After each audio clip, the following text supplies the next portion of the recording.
Hello everyone, welcome back to chemistry 27। तो बच्चों, मैं आज आपके साथ एक नई सीरीज़ जो है रिवीजन की स्टार्ट कर रही हूँ, जिसमें मैं आपको ईच चैप्टर का, जो कि बहुत ही ज़्यादा इंपॉर्टेंट अभी होने वाला है दिसंबर से लेके आपके पास जो बहुत ही कम टाइम बचा हुआ है आपके फाइनल्स के लिए, उसमें आप क्विक रिवीजन कैसे कर सकते हैं। और मैं आपको ये बताऊँगी कि इसमें कौन सा इंपॉर्टेंट आपके पास टॉपिक्स हैं जिनको आप बिल्कुल मिस आउट नहीं करेंगे केमिस्ट्री में अच्छा स्कोर करने के लिए। ठीक है, तो मेरा जो चैप्टर है वो है सॉल्यूशन, और इसके अंदर देखिए हमने सबसे पहला जो फार्मूला यहाँ पे हम देख रहे हैं रिवीजन में है वो मोलैलिटी एंड मोलैरिटी का, और ये फार्मूला आपको याद होना चाहिए फॉर न्यूमेरिकल्स। और उसके बाद P = KHX। ठीक है, अब यहाँ पे देखिए दूसरा आपको यहाँ पे रिवीजन के लिए बताया गया है, the difference in the boiling points of solution TB and pure solvent T0B is called elevation in boiling point के लिए दिया हुआ है, फिर एलिवेशन इन फ्रीजिंग पॉइंट दिया हुआ है, फिर इसके बाद इसकी टोटल वैल्यू जिस तरह से हम कैलकुलेट करते हैं उसके लिए एक फार्मूला दिया हुआ है। ठीक है, अभी आपको मोलैलिटी क्या होती है उसकी डेफिनेशन भी कभी कभी पूछता है। देखिए, अगर आपको बहुत ही अच्छा प्रेजेंटेशन देना है, अपना परफॉर्मेंस अच्छा करना है, तो आप प्रीवियस ईयर के पेपर को रिपीटेड क्वेश्चन जो भी हैं उनको बिल्कुल भी मत छोड़िएगा। कभी कभी पेपर में ऐसा होता है कि कुछ चीज़ें ऐसी होती हैं जो कभी नहीं पूछी गई होती है और वो साल पूछ ली जाती है। It's all about matter of luck, but 95% चीज़ें ऐसी होती हैं जो रिपीटेड होती हैं बोर्ड में।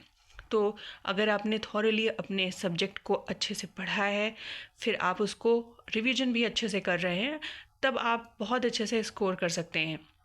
इन केस अभी तक आपने प्रिपरेशन स्टार्ट नहीं करी तो आप उस चैप्टर का वेटेज देखिए, हर चैप्टर में वेटेज कितना है। जो हाईली वेटेज वाले चैप्टर्स हैं उनको प्रिपेयर करना पहले स्टार्ट करिए, और जो चैप्टर इजी हैं और आपको इजीली मार्क्स दे सकते हैं उनको प्लीज़ बिल्कुल भी स्किप मत करिएगा। ठीक है, अब हम आते हैं यहाँ पे डेफिनेशन दी हुई है सोल्यूशन की। सोल्यूशन क्या है? एक होमोजेनियस मिक्सचर होता है वेयर टू और more than two components combine. Binary solution क्या होता है? सोल्यूशन मीन्स टू कंपोनेंट, जहाँ पे बाइनरी मीन्स टू से आता है, तो यहाँ पे बता रहे हैं कि अगर कोई कंपोनेंट, यहाँ पे दो कंपोनेंट होते हैं सिर्फ, उनको हम बाइनरी सॉल्यूशन कहते हैं, और इसके अंदर सॉल्यूट एंड सॉल्वेंट होते हैं। और इसकी देखिए स्टेट बताई गई है, तीन स्टेट, सॉलिड स्टेट और सॉल्यूशन, सॉलिड सॉल्यूट और सॉल्वेंट दोनों हो सकता है। फिर दूसरे में बताया गया है कि solvent is in liquid state, solution is called liquid solution.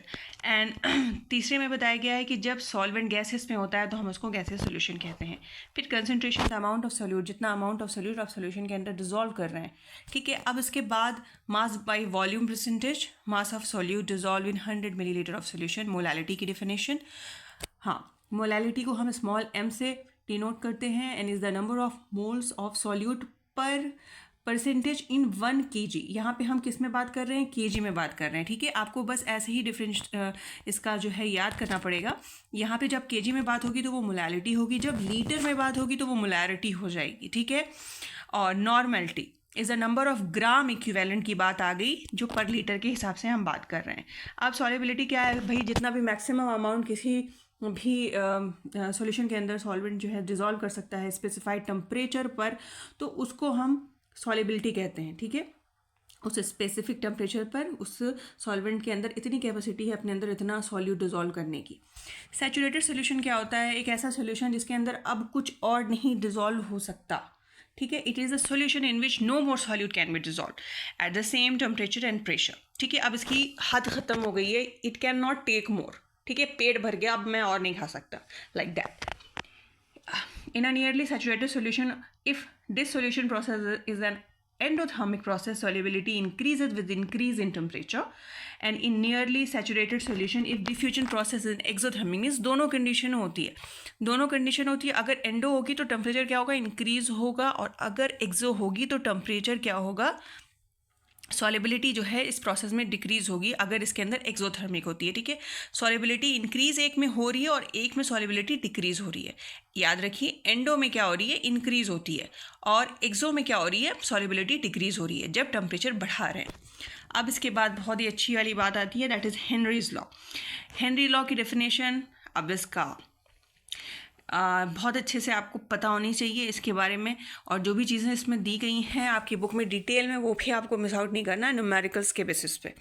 ये एक क्विक रिवीजन है जो कि आपको चीज़ों को याद दिलाएगा कि इस टॉपिक से ये चीज़ें हमें पढ़नी है। ठीक है, तो हेनरी लॉ क्या बता रहा है? It is a state at a constant temperature the solubility of gas the solubility of gas in a liquid is directly proportional to the pressure of the gas, यानी कि जो पार्शियल प्रेशर होता है किसी भी गैस का vapour phase में, वो डायरेक्टली प्रोपोर्शनल होता है जितने भी mole fraction of gas solution के अंदर होते हैं, यानी कि जितने मॉलिक्यूल्स होंगे उतना ही ज़्यादा प्रेशर होगा। अब नॉन वोलेटाइल सॉल्यूट जो है, अगर आप डिज़ोल्व करते हैं किसी वोलेटाइल सॉल्वेंट में, तो वेपर प्रेशर ऑफ सोल्यूशन क्या हो जाता है, घट जाता है प्योर सॉल्वेंट से। फिर राउल्ट्स लॉ आ जाता है। It is a state that for solution of volatile liquid that partial pressure of each component of the solution is directly proportional to its a mole fraction, यानी कि जो उसका mole fraction होता है उसके ऊपर डिपेंड करता है। ठीक है, अभी इसकी जो डिफिनेशन है उसके हिसाब से जो इसका फार्मूला बनता है P1 is equal to P01x1, जो आपका x और x2 है यहाँ पे, ये आपका क्या है, वो जो मॉलिक्यूल्स का जो मोल फ्रैक्शन है ना, वो यहाँ पे लिया गया है, और ये जो P1 एंड P0 है ये पार्शियल प्रेशर के लिए लिया गया है। अब यहाँ पे डाल्टन्स लॉ को इन्होंने यूज़ करके इसको कैलकुलेट किया है और P टोटल निकाला है। अब हेनरी लॉ और आपका राउल्ट्स लॉ का कंपैरिजन है। ठीक है, it is observe that the partial pressure of volatile component और gas is directly proportional to its mole fraction in solution, यानी कि जितना मोल फ्रैक्शन होगा उतना ही पार्शियल प्रेशर होगा। In case Henry laws the proportionality constant KH is different from P10, it is not P10, it is P10, which is partial pressure of pure component. Raoult's law becomes a special case of Henry's law when KH becomes equal to P10 in Henry's law. तो ये आपको relation इनके बीच में याद करना पड़ेगा। ठीक है, classification on liquid solution, it can be classified into ideal and non ideal solution on the basis of Raoult's law. देखिए इसके ग्राफ्स बहुत इंपॉर्टेंट है। मेरी एक वीडियो है जिसके अंदर मैंने सारे फिजिकल केमिस्ट्री के ग्राफ सिर्फ एक 1 शॉट में दिए हुए हैं, तो आप उसको ज़रूर पढ़ के जाइएगा अपने एग्जाम से पहले रिविजन करके। ठीक है, आइडियल सोल्यूशन क्या होता है, वो सोल्यूशन भाई जो राउल्ट्स लॉ को मानते हैं उनको हमने आइडियल सोल्यूशन का नाम दिया। Delta mixing H is equal to 0 and delta mixing V is equal to 0, ये कंडीशन है। और जो इंटरमॉलिक्यूलर अट्रैक्टिव फोर्स है इनके बीच में, सॉल्यूट मॉलिक्यूल्स एंड सॉल्वेंट के मॉलिक्यूल्स के बीच में, ये इक्वल होता है those present between solute and solvent molecule, that is यानी कि अगर AA एंड BB में के बीच में जो इंटरेक्शन है तो वो दोनों सेम मॉलिक्यूल्स, एक मान लीजिए कि सॉल्यूट का मॉलिक्यूल हो गया और दूसरा भी सॉल्यूट का मॉलिक्यूल हो गया, ठीक है, तो उन दोनों के बीच में जो अट्रैक्शन होगा वही सेम अट्रैक्शन एक सॉल्यूट और एक सॉल्वेंट के मॉलिक्यूल के बीच में नियरली सेम होता है। नॉन आइडियल सोल्यूशन भाई जो ये ओबे नहीं करते, delta mixing H equal to 0 जिनकी नहीं होती है और V इक्वल टू 0 नहीं होता है, तो वो हम इसको नॉन आइडियल सोल्यूशन कहते हैं। और इनके अंदर जो है वही सेम चीज़, just opposite, A attraction and B attraction जो है वो not equal to AB। Types of non ideal solution, positive deviation show करते हैं, नेगेटिव डेविएशन शो करते हैं, ग्राफ के साथ रिवाइज करना है। Non ideal solution showing positive deviation and non ideal solution showing negative deviation, 2 condition है और उन दोनों के बारे में आपको रिवाइज करना है। ठीक है, उसके बाद दिया हुआ है एजियोटोप्स। These are the binary mixture having same composition in liquid and vapor phase and boil at constant temperature. Liquid from azeotrope cannot be separated by fractional distillation. तो इसकी डेफिनेशन याद करनी आपको होगी कि एक ऐसा बाइनरी सॉल्यूशन होता है जिसके अंदर कॉम्पोजिशन सेम होती है लिक्विड और वेपर फेज के अंदर, अगर आप इसको बॉयल करते हैं कांस्टेंट टेम्परेचर पर तब, ठीक है। और जो लिक्विड फॉर्मिंग एजोट्रॉप जो होते हैं वो उनको हम फ्रैक्शनल डिस्टिलाइजेशन से सेपरेट नहीं कर सकते। अब इसके टाइप्स दिए हैं, minimum boiling point azeotrope and maximum boiling azeotrope. ठीक है, अब क्वालिटेटिव प्रॉपर्टीज़ आपको पढ़नी है जो कि जिसका आपका ग्राफ काफ़ी इंपॉर्टेंट है। ठीक है, जैसे elevation in boiling point, depression of freezing point, osmotic pressure, relative and of lowering. तो ये आपका elevation of boiling point, relative lowering of vapour pressure and depression of freezing point, इसको तो छोड़िएगा ही मत, इसके ग्राफ्स को, इसके ग्राफ की बेसिस पे न्यूमेरिकल्स एंड क्वेश्चन पूछता है। ठीक है, अब ये सारे इसके फार्मूला हैं, अब इन सारे फार्मूलाज का हमें यूज़ करना है न्यूमेरिकल्स में। ठीक है, अब यहाँ पे ऑस्मोसिस क्या चीज़ है, ऑस्मोटिक प्रेशर क्या चीज़ है। ऑस्मोसिस आपको पता है कि ऐसा फिनोमेनन होता है जो flow of molecule through a semi permeable membrane from the pure solvent to solution is called osmosis. Osmotic pressure, the excess pressure that must be applied on the solution to prevent the passage यानी कि जो रुकावट डालता है of the solvent into solution through semi permeable membrane called osmotic pressure. और ये colligative property है जो डिपेंड करती है, किस चीज़ पर डिपेंड करती है, number of solute particles and not on their identity. ठीक है, फिर इसके लिए भी एक फॉर्मूला है मोलैरिटी सी के कंपैरिजन में जब हम निकालेंगे तो pi is equal to CRT। Osmotic pressure को भी हम यूज़ कर सकते हैं to determine the molar mass of the using equation हमारी दी हुई है ये भी।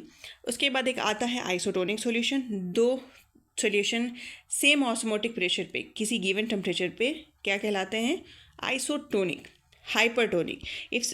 If a solution has more osmotic pressure than other तो वो हाइपरटोनिक होगा, और हाइपरटोनिक अगर लेस ऑस्मोटिक प्रेशर होगा तो हम उसको हाइपोटोनिक बोलेंगे।